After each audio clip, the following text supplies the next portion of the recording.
Hi friend, जय माताजी। First vlog में था बल्लू बलवान।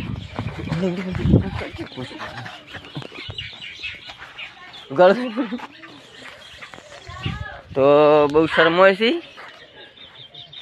तो लो चलो एक वस्तु के फूलेवर 100 डोका वाया छे। एमां डोका तो 3-3 फूटना थई गया छे, पण जो फूलेवर आवतुं नहीं એટલે શાકભાજી વાવતી પબ્લિક જણાવો તમાકુનો ભાવ સારા છે।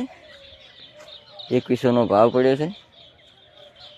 ભાવે નોંધે છે તો મજૂરી કરજો, મળશે સારું।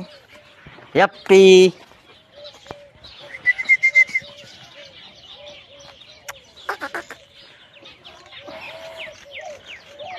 મસ્ત પંખી બેઠા છે।